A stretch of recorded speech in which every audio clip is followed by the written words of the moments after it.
Assalamualaikum warahmatullahi wabarakatuh.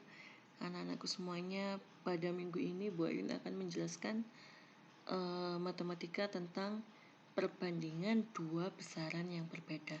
Apa yang dimaksud dengan besaran berbeda? Sambil kita buka buku kalian halaman 62, jangan lupa baca basmalah dulu sebelum mendengarkannya. Dalam kehidupan kita sehari-hari, kita pasti sering dihadapkan oleh masalah perbandingan dua besaran yang berbeda. Misalkan kecepatan rata-rata mengendarai motor adalah 40 km per jam. Kilometer menunjukkan besaran panjang, sedangkan jam 40 km per jam. Jamnya itu menunjukkan besaran waktu. Keduanya memiliki satuan yang berbeda, yaitu kilometer dan jam. Contoh lain, misalkan ibu kalian menyuruh kalian untuk membeli gula. Tolong belikan gula 1 kilo, harganya 10.000. Di situ juga membandingkan dua besaran yang berbeda, yaitu gula dalam satuan kilo dan juga harga dalam satuan rupiah. Atau mungkin banyaknya buku, berapa buah buku, dan harganya. Yang pertama, kita akan mempelajari tentang bagaimana perbandingan jarak dan waktu pada kecepatan.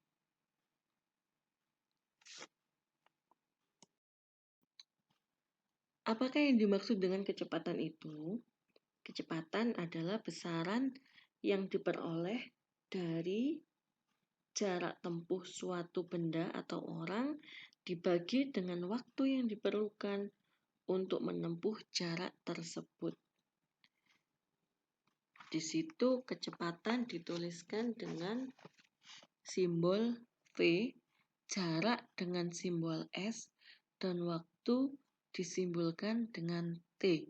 Jadi kecepatan kita dapatkan dari hasil pembagian jarak dibagi waktu tempuh.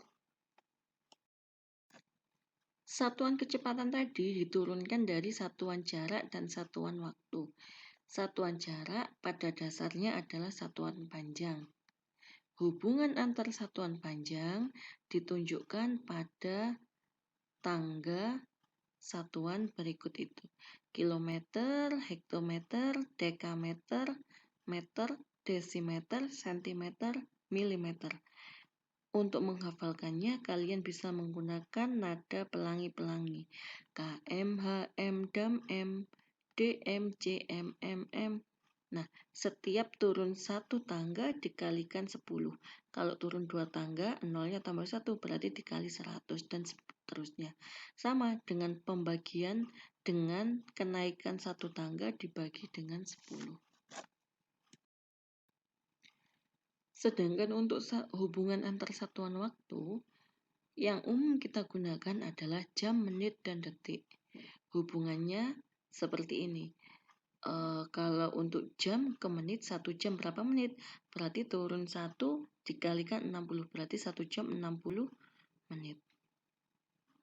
Dan kalau naik 1 tangga dibagi 60. Di situ biasanya satuan kecepatan yang sering digunakan adalah meter per detik atau kilometer per jam. Jadi untuk satuan waktu yang sering digunakan adalah detik, menit, dan jam. Kalau untuk satuan panjang yang sering digunakan adalah meter dan kilometer. Sebagai contoh di sini di halaman 64 yang atas, contoh 3.1 halaman 64. Pak Erik berkendara dari Jogja ke Solo yang jaraknya 60 km dalam waktu 2 jam. Berapa kecepatan kendaraan Pak Erik? Jarak Jogja, di situ diketahui jarak Jogja ke Solo 60 km. Waktu tempuhnya 2 jam. Kita masukkan rumus kecepatan yang tadi. Kecepatan sama dengan jarak dibagi waktu. Jaraknya 60, waktunya 2 jam. Berarti 60 dibagi 2 hasilnya 30. Jadi kecepatan berkendara Pak Erik adalah 30 km per jam. Alat pengukur kecepatan dinamakan speedometer. Speedometer ini biasanya ada pada kendaraan bermotor. Gunanya apa? Untuk menunjukkan berapa kecepatannya ketika melaju di jalan. Karena biasanya 0 hingga 200, tapi yang bisa digunakan di dalam kota hanya sampai 60.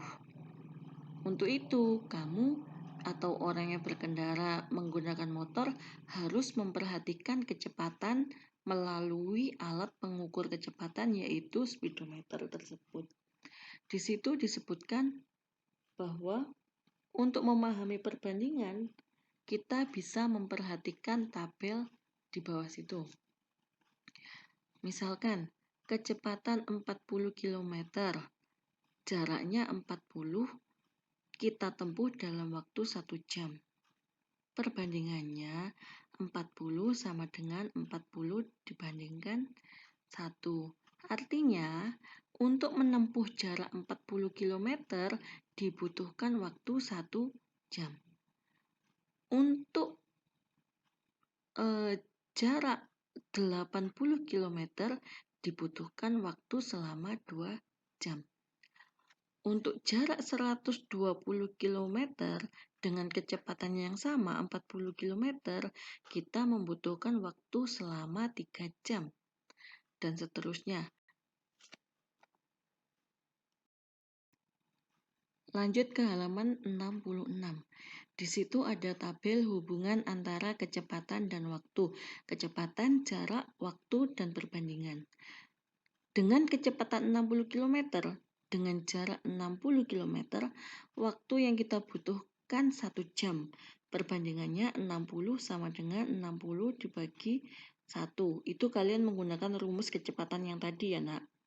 Sedangkan dengan kecepatan 30, dengan jarak yang sama 60, waktu yang dibutuhkan adalah 2 jam. Dengan kecepatan yang sangat lambat, yaitu 12 km per jam, jaraknya sama 60, waktu yang dibutuhkan adalah 5 jam. Dengan perbandingan 12 sama dengan 60 dibagi 5. Kesimpulannya, semakin kecil kecepatanmu, maka waktu yang dibutuhkan akan sangat lama.